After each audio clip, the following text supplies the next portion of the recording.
Kenya's Vision 2030 was designed as a master plan to transform the nation into a newly industrializing, middle-income country.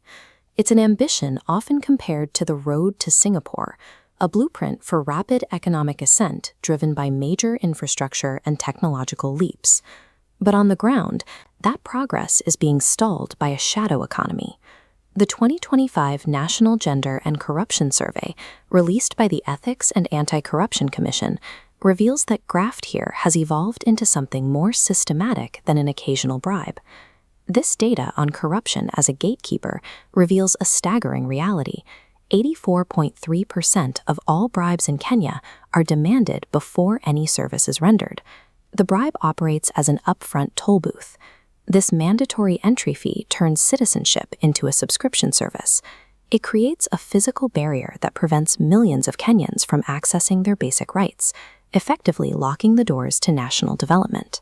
The price of this entry is rising fast. In a single year, the national average bribe spiked by 38%, jumping from about 4,800 shillings in 2024 to over 6,700 shillings in 2025. Every document of citizenship has a price. Obtaining an ID card or a birth certificate now requires an average payout of 1,900 shillings, while a passport costs at least 12,000. For those seeking to earn a living in the public sector, the financial stakes are even higher today. Securing a government job requires an average kickback of 85,000 shillings. The highest payouts are found where justice is supposed to be administered. Court magistrates receive the largest average cash bribes in the country, pulling in over 164,000 shillings per transaction. These costs are extracted from a population where many earn less than 10,000 shillings a month. The result is an economy that systematically prices its most vulnerable citizens out of formal participation. While men typically experience corruption as a visible monetary transaction with law enforcement, women navigate a different, often hidden set of demands. The EACC report tracks sextortion, where authority figures abuse their power to demand sexual favors in exchange for services. The data shows women face these direct requests at more than 4 times the rate of men. This exploitation is most prevalent during the search for work. Nearly half of all sextortion victims in the private sector were individuals simply trying to find employment. In these instances, the gatekeepers trade access to health or livelihood for human dignity. This turns corruption into a physical and psychological cost, trapping women in cycles of economic dependence.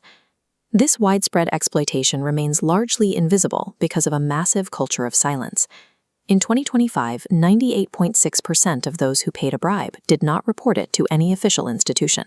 This silence is driven by a deep lack of faith in the state's willingness to change. 73% of Kenyans believe the government is not committed to fighting the problem. Trust is nearly impossible to build when the agencies tasked with protection are perceived as the most corrupt. Citizens consistently rank the police as the primary site of these everyday violations. When the guards themselves operate the toll booths, non-reporting becomes a rational survival mechanism for a population that feels unprotected. The EACC's proposed solutions move away from moral appeals and focus on redesigning the system to bypass human gatekeepers entirely. A primary recommendation is mandating electronic payments for government documents, removing the opportunity for physical bribery. The strategy also calls for anonymous digital reporting platforms and workplace protocols to protect vulnerable job seekers from retaliation. Dismantling these toll booths is a prerequisite for national survival. Kenya cannot reach its 2030 destinations if it continues to allow its own systems to act as roadblocks against its people.